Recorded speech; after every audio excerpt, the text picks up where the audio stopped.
ലൈലത്തുൽ ഖദർ ലഭിക്കാത്ത 4 വിഭാഗം ആളുകളുണ്ട്.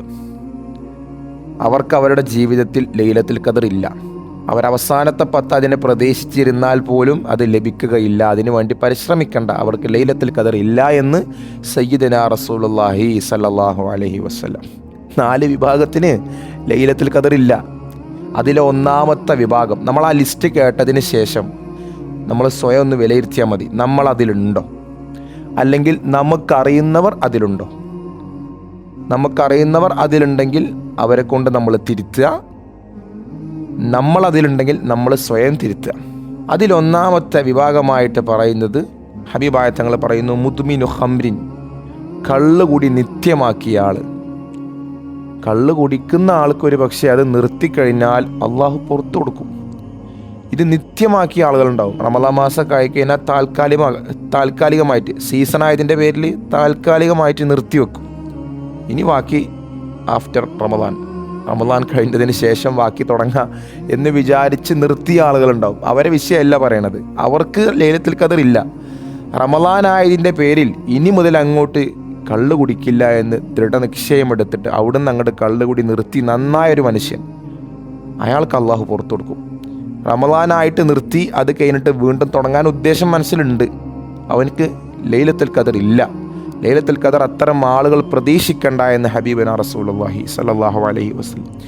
രണ്ടാമത്തെ വിഭാഗമായിട്ട് പറയുന്നത് ആഖുൽ ലിവാലിദൈഹി, മാതാപിതാക്കളെ ബുദ്ധിമുട്ടിക്കുന്ന ആളുകൾ. അവർക്ക് ലൈലത്തുൽ ഖദർ എന്നല്ല ഒന്നുമില്ല. ഇസ്ലാമിൻ്റെ ഒരു ആനുകൂല്യങ്ങളും അവർക്ക് ലഭ്യമല്ല. ഇസ്ലാമിലുള്ള ഒരു കൂലിയും അവർ പ്രതീക്ഷിക്കണ്ട. അവർ അള്ളാഹുലേക്ക് കൈ ഉയർത്തുന്നത് തന്നെ വെറുതെയാണ്, ഒരർത്ഥമല്ല.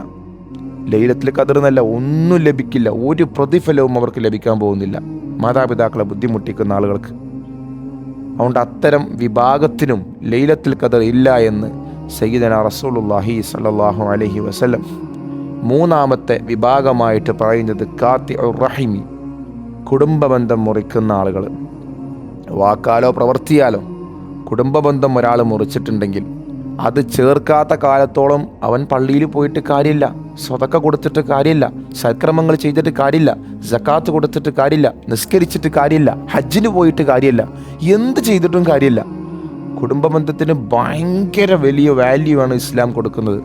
അതുകൊണ്ട് അത് തിരുത്താതെ ബാക്കിയുള്ള പണികൾ എടുത്തിട്ട് ഒരു കാര്യവുമില്ല, അവർക്കും ലൈലത്തുൽ ഖദർ ഇല്ല എന്ന് സയ്യിദനാ റസൂലുള്ളാഹി സ്വല്ലല്ലാഹു അലൈഹി വസല്ലം. നാലാമത്തെ വിഭാഗമായിട്ട് പറയുന്നത് മുഷാഹിൻ. മുഷാഹിൻ എന്ന് പറഞ്ഞു കഴിഞ്ഞാൽ പള്ളിയിലൊക്കെ വരുന്നുണ്ടാവും, നിസ്കാരം ഉണ്ടാവും, സാമൂഹികമായ എല്ലാ പ്രവർത്തനങ്ങളും ഉണ്ടാവും, എല്ലാ നല്ല കാര്യങ്ങളിലും ഇയാൾ മുൻപന്തിയിലുണ്ടാവും. പക്ഷേ വീട്ടുകാരോട് മുണ്ടൂല, അല്ലെങ്കിൽ അയൽവാസിനോട് മുണ്ടൂല, അല്ലെങ്കിൽ കൂട്ടുകാരനോട് എന്തെങ്കിലും ചെറിയ വാക്ക് തർക്കത്തിൻ്റെ പേരിൽ, ചെറിയ വളരെ നിസ്സാരമാക്കപ്പെട്ട എന്തെങ്കിലും പ്രശ്നത്തിൻ്റെ പേരിൽ തെറ്റി നടക്കുന്ന ആളുകളുണ്ടാവും. അവർക്കും ലൈലത്തുൽ ഖദർ ഇല്ല. തെറ്റി നടക്കുന്ന ആളുകൾക്കൊന്നും ലൈലത്തുൽ ഖദർ ഇല്ല. നബി തങ്ങളോട് ചോദിക്കുന്നുണ്ട്, ഹബീബായ തങ്ങളോട് ചോദിക്കുന്നുണ്ട്, ആരാണ് മുഷാഹിൻ? നബി തങ്ങൾ പറയുന്നുണ്ട്, അല്ലദീ ലാ യുഖല്ലിമു അഖാഉ ഫൗഖ 3 അയ്യാം. 3 ദിവസത്തിൽ കൂടുതൽ തൻ്റെ സഹോദരനോട് പിണങ്ങി നടക്കുന്ന ആളുകൾ. 3 ദിവസത്തിൽ കൂടുതൽ പിണങ്ങാൻ പാടില്ല. അത് പറഞ്ഞ് സോൾവ് ചെയ്യണം, പരസ്പരം സംസാരിച്ച് അത് വിഷയങ്ങൾ സോൾവ് ചെയ്യണം. അല്ലാത്ത ആളുകൾ ലൈലത്തുൽ ഖദറിനെ പ്രതീക്ഷിച്ചിട്ടോ ഒന്നാമത്തെ സഫിൽ വന്നിരുന്നിട്ടോ അവർക്ക് ലൈലത്തുൽ ഖദർ ലഭിക്കുകയില്ല. ഈ 4 വിഭാഗം ആളുകൾ ഈ പറയപ്പെട്ട അവരുടെ ന്യൂനതകൾ തിരുത്താതെ അവർക്ക് ലൈലത്തുൽ ഖദറും ലഭിക്കൂല, ഇസ്ലാമിൻ്റെ മറ്റ് ആനുകൂല്യങ്ങളൊന്നും ലഭിക്കൂല. കള്ളു കുടിക്കുന്ന ആളുകളുടെ വീട്ടിലേക്ക് മലക്കുകൾ തന്നെ പ്രവേശിക്കില്ല എന്നാണ്. അവിടെ വേറെയുള്ള നല്ല ആളുകളുണ്ടാവും.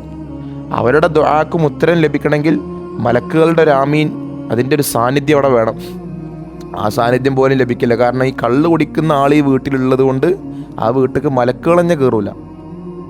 അപ്പം അതുകൊണ്ട് ഇത്തരം വിഭാഗത്തിൽ നമ്മൾ പെടാതെ ശ്രദ്ധിക്കണം. അവസാനത്തെ 10 ആയിക്കഴിഞ്ഞാൽ ലൈലത്തുൽ ഖദർ ലഭിക്കണം. ആ അവസാനത്തെ 10 ഹയാത്താക്കണം. ആ ലൈലത്തുൽ ഖദർ കിട്ടിയ മുത്തഖീങ്ങളിൽ ഉൾപ്പെടണം എന്ന് ചിന്തിക്കുന്ന ആളുകളായിരിക്കും കൂടുതൽ മുഅ്മിനീങ്ങളും കൂടുതൽ മുസ്ലിമീങ്ങളും. എല്ലാവരും അങ്ങനെ തന്നെയായിരിക്കും. പക്ഷേ ഈ 4 വിഭാഗത്തിൻ്റെ മനസ്സിലും അതുണ്ടാകും.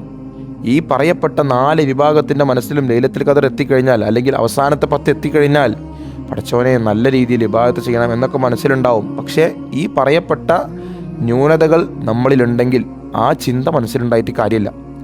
ലൈലത്തുൽ ഖദർ അവർക്ക് ലഭിക്കുകയില്ല, ഇത് തിരുത്തിയിട്ടല്ലാതെ. അതുകൊണ്ട് ഇത്തരം വിഭാഗം ആളുകൾ ഇത് തിരുത്താൻ വേണ്ടി ശ്രമിക്കണം എന്ന് ദീനുൽ ഇസ്ലാമിൻ്റെ പേരിൽ നിങ്ങളെ ഓർമ്മപ്പെടുത്തുകയാണ്.